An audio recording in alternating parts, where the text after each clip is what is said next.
I'm Jared Haynes, and this is Rogue Outdoors. Today I'm here at Lucky Shot Archery in Chehalis, Washington, and I'm going to do a review of the Rinehart Caribou targets. So I got both sizes here. One is going to be the 1/3 scale, and then this is going to be the full-sized caribou to replicate the size you'd actually be hunting out in the wild. Now I'm going to start off this review by saying Rinehart targets have the best foam, in my opinion, for realistic 3D type animal targets. There are a few other brands out there, but I don't think anybody comes close to the Rinehart series of targets in quality, in look, and in durability. So the first thing we're going to start out with is the Caribou 1/3 target.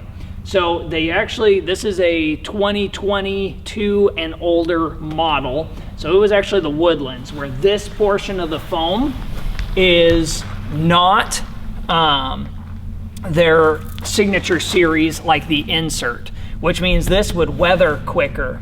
For the 2023 year and moving forward, this is actually going to be the same signature series as like on the big targets, where the insert and the target itself are the same material. The insert on these is going on the 1/3 is replaceable, as well as on the big target the insert is replaceable. So that way once you buy the target, you don't have to repurchase hopefully the whole body. You can just continue to replace this. Now if you come up here and look closely, and this would be the same on both, they have their self-healing foam. So this is a big fat arrow, line cutter arrow, and when I pull it out of the foam here, you can see this hole is going to close itself back up, and by the end of this review where I'm done talking, this is going to be almost where you can't even see it. I had already shot right down here and pulled it out previous to filming this, and I've shot one right here, and you can see it's pretty much all closed back up. The last note on the small 1/3 target is going to be, the reason you would want this is if you're shooting at 20 yards distance, the 1/3 caribou would be as if you're shooting the full size at 60 yards. So if you're in a limited space, a backyard, something like that, the 1/3 can give you the ability of having to have that hold, control, and aim of getting to shoot those farther distances. Now on the flip side, I'm going to move this guy down out of the way, and we're going to move to the big target. So with the big target, some people would say, it's pretty expensive. If you look, it's somewhere around $1,500–$1,600. Why would I get a target this big? Well, if you're going to go to Alaska and do a caribou hunt, it is definitely a nice thing to be able to practice on the actual animal.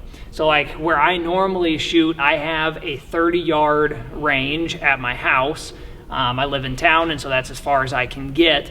And having the big target to be able to shoot there, even though it's close distance, that's the kind of range I'm hoping to get within on a caribou. Or if you buy a life-sized elk target, or whatever series you're going with, if you get the life-sized one, it's good to create that mental image of having the full-sized animal there. If you only shoot the small caribou or a small block target or whatever, you can get that target panic and not be used to having this full-sized big animal there, where you can just picture back to being home and shoot off that shot, get a nice ethical kill.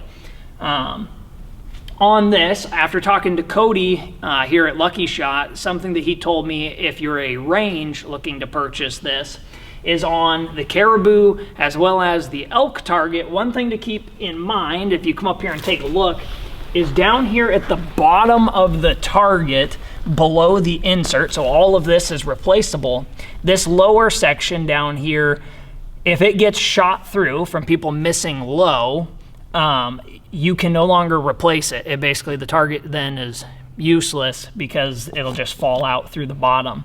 So a couple things he said to keep in mind with that would be to, one, either put some sort of stump brush, like something like that down below, to encourage people essentially to shoot higher and stay up here in the insert area. The other thing he said that you could do is keep the target a little bit closer. You know, if people are missing this low at a 60, 70 yard distance, keep it up in the closer range where the odds of people missing it won't be as high. Now, the signature series on this, he said he has left this out for a whole spring season, basically in a spot on his outdoor range that has a lot of sun. And he said that, you know, as you can tell here, it's still squishy, is not all weathered and brittle.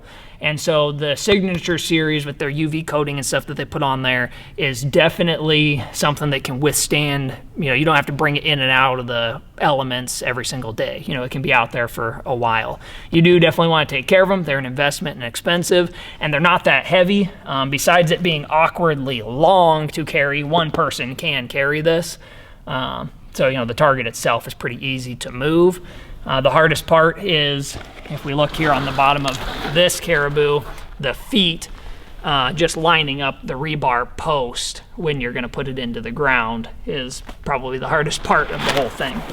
We're going to go back to 20 yards now and take a shot at each one of these, and I'm going to have Abby hold the camera kind of right over my shoulder so that you can see at 20 yards what you would be looking at if you owned this, had it in your backyard or wherever your range is. I mean, you can really get a good idea of the size difference of the two targets. We're now back at 20 yards, and we're going to go ahead and take two shots, one at the little Caribou and then one at the big Caribou.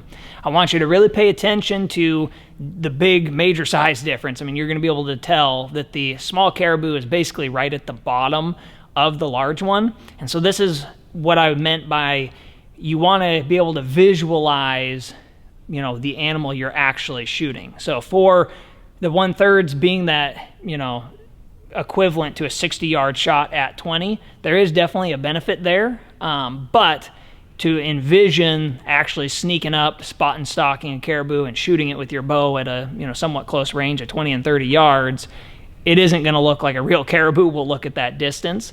And so that is why I really suggest, if you can afford it, get one of the big targets, because then you can get that in your mind. So go ahead and watch this.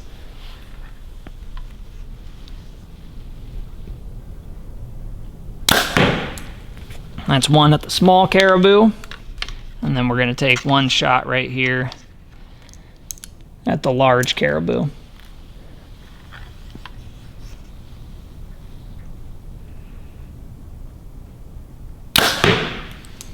Let's go up there and take a look at them.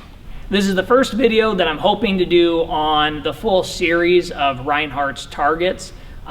All of the foam on the Signature Series Big Animals is going to be the same, but there's different pros and cons to each one of the targets. I want to give you size comparisons, some realistic spots and ways to use them, and a little bit of advice from Cody as to how he would put them being a archery shop and range owner, as well as how I would use it as just a, you know, normal everyday hunter and citizen in their backyard. So I'm going to go ahead and pull these out and show you the one difference. This target has been used now for a few years, and if you watch the foam, I pull that out super easy, and you can see it closes up like really, really fast. And then with the small Caribou, this target is literally brand new. This is the third shot into it, and it's got a little bit more grip onto the arrow. This will break in over time, and that one's closing up. That's the one that I showed you at the start of the video that is now basically totally sealed and ready to be shot again. If you liked the video, please like and subscribe for more content coming out soon. Thank you.